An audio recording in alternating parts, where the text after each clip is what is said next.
Sampah satu masalah sosial, menjadi isu perdebatan, malah ia menjadi cabaran kepada masyarakat Malaysia pada hari ini. Akibat dari pertambahan penduduk telah menjadi salah satu asbab berlakunya peningkatan kes sisa pepecahan. Oleh kerana kos pengutipan sisa pepecahan meningkat saban hari, proses pengutipan, pengumpulan dan juga pengangkutan sampah menjadi punca berlaku dalam kalangan masyarakat. Untuk sumber My Metro pada tahun 2021, statistik menunjukkan 14 juta tan sampah bakal dikutip pada tahun 2022. Hal ini menunjukkan pola pemungutan sampah yang meningkat, merekodkan peningkatan sejak tahun 2012 lagi. Peningkatan ini juga disebabkan oleh pertambahan populasi penduduk yang kian meningkat, iaitu 1.8%.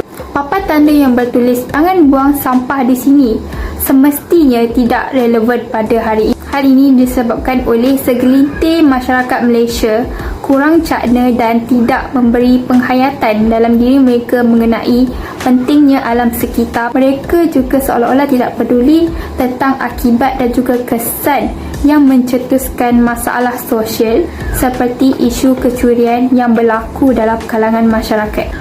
Baru-baru ini tular di media sosial apabila jiran tetangga sengaja membuang sampah dari tingkat atas dan mengakibatkan kecederaan kepada jiran tetangganya.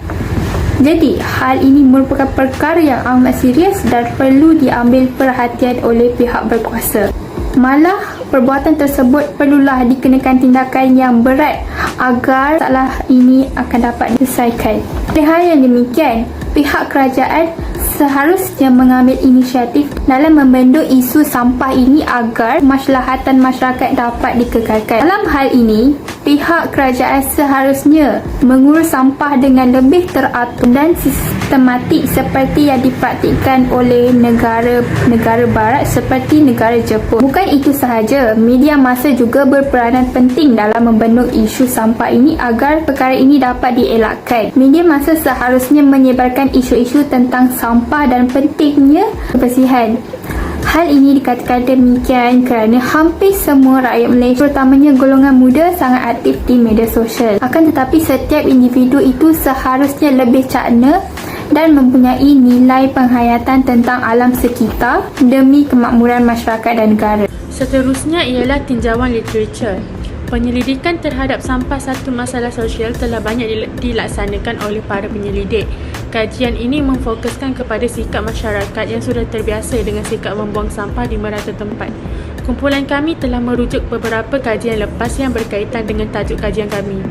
Antara kajian yang menjadi rujukan kami ialah masalah longgokan sampah kawasan perumahan berteres yang dihasilkan oleh Muhammad Fakir Razi bin Ahmad Syamsuri, seorang pelajar Universiti Teknologi Malaysia. Kajian ini dibuat pada tahun 2015 yang mana penulis membuat kajian mengenai masalah longgokan sampah kawasan perumahan berteres di Johor. Kajian tersebut memfokuskan kepada penelitian serta penyelidikan terhadap permasalahan sampah dalam kehidupan masyarakat di kawasan perumahan berteres yang bukan hanya mengakibatkan pencemaran lingkungan sekitar, tetapi juga masyarakat sekitar akan menjadi kurang nyaman dengan lingkungan alamnya. Selain itu, kumpulan kami juga membuat rujukan terhadap kajian yang bertajuk Sistem Pelupusan Sampah dan impaknya ke atas persekitaran yang dihasilkan oleh Muhammad Rizal bin Zainun.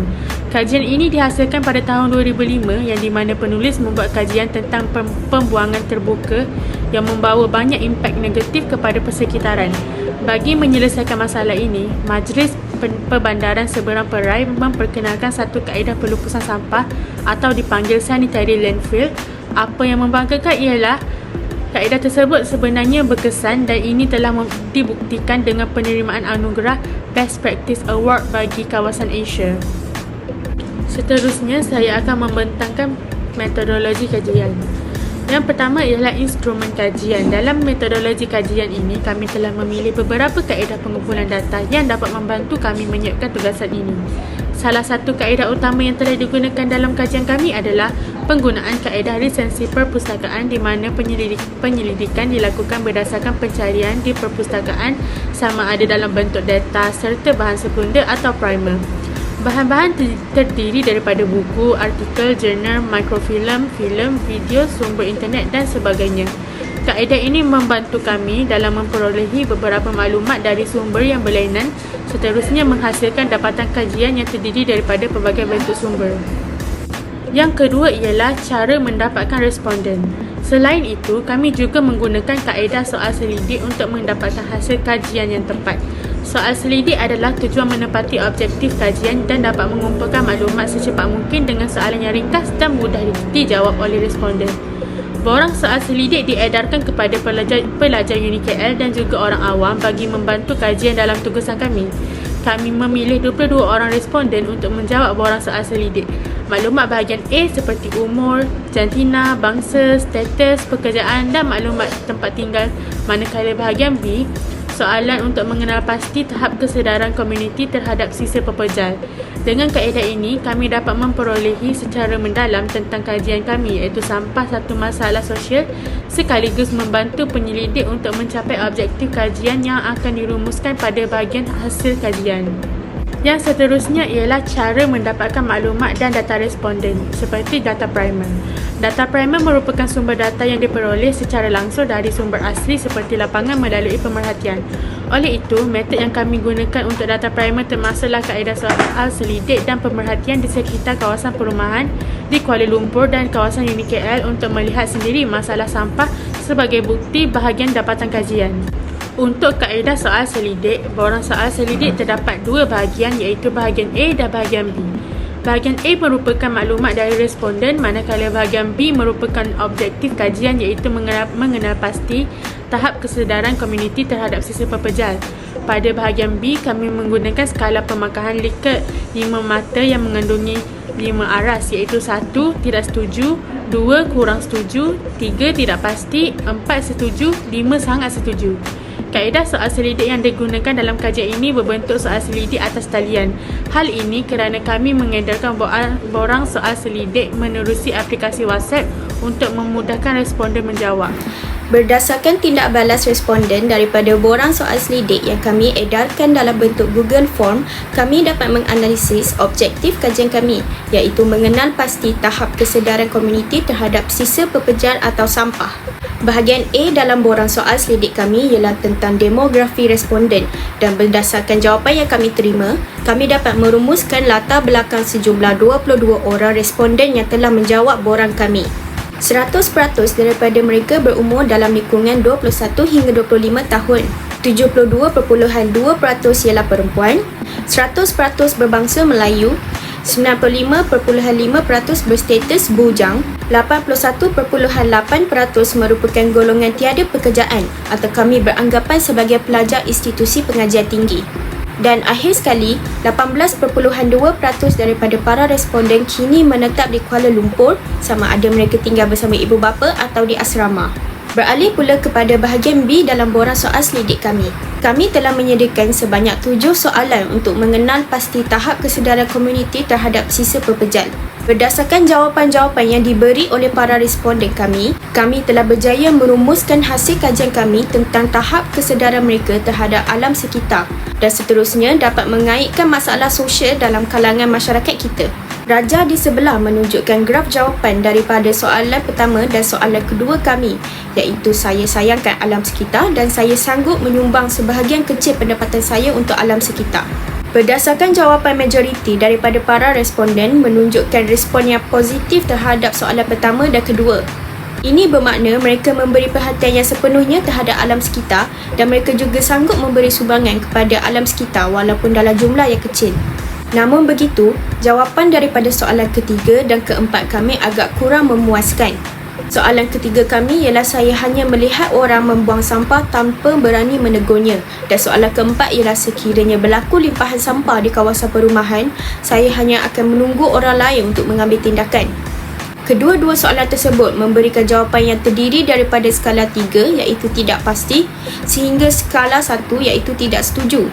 Hal ini dikatakan demikian kerana sebahagian responden lebih rela untuk memperhatikan komuniti melakukan aktiviti pembuangan sampah di kawasan perumahan tanpa menegur mereka, dan mereka juga tidak berani untuk melakukan tindakan terlebih dahulu apabila masalah sampah berlaku di kawasan perumahan mereka. Seterusnya, berdasarkan raja di sebelah, para responden juga telah memberikan maklum balas yang sependapat dengan objektif kajian, di mana majoriti daripada responden bersetuju bahawa media massa merupakan peranan yang amat penting dalam menangani isu sampah dalam kalangan masyarakat kita. Mereka juga berpendapat bahawa sikap seseorang individu itu penting untuk memupuk kesedaran tentang isu sampah yang berleluasa ini demi masyarakat yang harmoni. Akhir sekali, soalan terakhir dalam borang soal selidik menunjukkan majoriti para responden sangat bersetuju bahawa pembuangan sampah yang berleluasa ini akan menimbulkan perpecahan sosial dalam kalangan masyarakat kita. Hal ini dikatakan demikian kerana akibat kurangnya nilai penghayatan mengenai isu sampah ini akan menyebabkan peningkatan kes sosial dalam komuniti seperti kecurian, pergaduhan dan pencemaran bau. Assalamualaikum warahmatullahi wabarakatuh. Saya akan membincangkan tentang saranan. Isu berkaitan air kita dan isu masalah sampah antara isu yang sering dibincangkan di Malaysia. Oleh hal yang demikian, terdapat beberapa saranan dan cadangan yang boleh diambil bagi mengurangkan isu sampah ini. Hal ini termasuk peranan pada individu, masyarakat dan kerajaan. Bagi peranan individu ini menjadi perkara pertama yang perlu dititikberatkan. Hal ini dikatakan demikian kerana seorang individu itu perlulah menghayati nilai sebenar dalam menjaga alam sekitar agar isu ini dapat dibendung. Seorang individu itu seharusnya bersikap rasional dan fikir akan implikasi akan terjadi sekiranya mereka bersikap sembrono dengan membuang sampah merata-rata di kawasan perumahan. Oleh itu, dengan memupuk kesedaran dalam menjaga alam sekitar, ia dapat melatih diri untuk berdisiplin melalui aspek kebersihan, serta masyarakat dapat menghormati sesama masyarakat dan binatang-binatang kecil dengan tidak membuang sampah merata-rata. Peranan kedua adalah peranan masyarakat. Masyarakat perlu memainkan peranan dalam mengurangkan masalah sampah, iaitu dengan mengurangkan penggunaan plastik di pasar dan pasaraya. Kerana dengan pengeluaran plastik yang terlalu banyak boleh menyebabkan isu sampah ini semakin berleluasa. Pengeluaran plastik mengambil masa selama 10 tahun hingga 1000 tahun untuk dilupuskan. Dengan adanya kempen secara besar-besaran dan berkesan mampu mengubah paradigma bahawa tanggungjawab dan isu masalah sampah adalah tanggungjawab masyarakat, bukan hanya sekadar mengharapkan kerajaan. Di samping itu, masyarakat setempat juga perlu mengadakan aktiviti gotong royong membersihkan sampah sarap di kawasan perumahan bagi mengurangkan berlakunya isu sampah yang semakin berluasan pada masa kini. Akhir sekali adalah peranan kerajaan. Kerajaan seharusnya memainkan peranan dan membuat pemantauan ke atas badan yang telah dipertanggungjawabkan seperti Jabatan Alam Sekitar dan Majlis Pembandaran bagi setiap negeri. Selain itu, pihak kerajaan juga perlu menyediakan lebih banyak tong kita semula serta menempatkannya di tempat menjadi tumpuan orang ramai. Sebagai contoh, dengan meletakkan tong kita semula tersebut di kawasan perumahan dan tempat-tempat yang menjadi penarikan pelancongan. Seterusnya, kerajaan juga perlu mengenakan tindakan undang-undang ke atas masyarakat yang ingkar mengikut peraturan yang telah ditetapkan. Akhir sekali, bagi peranan kerajaan adalah kerajaan perlu menyediakan satu plan bagi masyarakat di Malaysia menggunakan teknologi moden bagi melupuskan sampah di Malaysia. Sebagai kesimpulannya, isu pengurusan sampah di Malaysia menjadi salah satu perkara yang serius dan perlu dititikberatkan oleh semua pihak termasuk individu, masyarakat dan kerajaan. Isu sampah dalam masyarakat atau komuniti pada masa kini semakin membimbangkan. Hal ini kerana salah satu punca meningkatnya isu sampah ini dalam masyarakat adalah masyarakat mementingkan diri sendiri oleh kerana kos membersihkan dan sistem pemungutan sampah terutamanya di kawasan perumahan menelan belanja yang besar. Hal ini juga turut meningkatkan jumlah sampah di kawasan perumahan. Akan tetapi, masyarakat seharusnya mempunyai sikap ambil peduli akan kesan dan akibat yang mereka lalui jika isu sampah ini semakin berlarutan. Lebih-lebih lagi, kes sosial yang bakal berlaku akibat tidak cakna mengenai isu ini. Tambah pula, kes sosial seperti kecurian mencatatkan statistik yang tinggi di Malaysia. Jika komuniti tidak bersatu hati. Dengan memandang serius akan perkara ini, mereka terpaksa berhadapan dengan kes sosial dan ini akan menyebabkan isu baharu di kawasan tersebut. Oleh itu, komuniti perlulah mengambil langkah berjaga-jaga dan mengubah tingkah laku masing-masing agar keselamatan dapat dijaga.